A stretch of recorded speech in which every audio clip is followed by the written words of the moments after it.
Kung sasabihin mong tuta, ano si Senator Lacson? Hindi na po tuta si Senator Lacson, aso na po siya. Matagal na po matagal na eh. Okay. But ano ang ibig ko sabihin sa aso?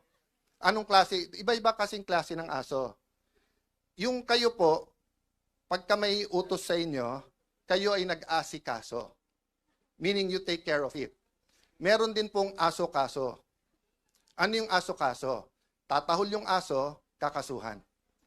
So kung makikita nyo po makikita nyo, ang usual procedure, kaya may affidavit o wala, ang witness itetest mo, huwag mong pababasahin ng affidavit. Kasi baka hindi siya gumawa ng affidavit.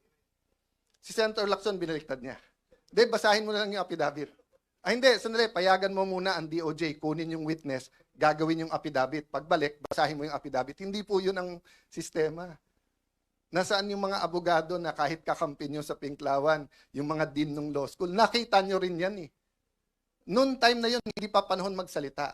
Kasi akala natin, tama yung pupuntahan. Hindi. It's selective justice and some of it's not justice. Yung iba doon, invento.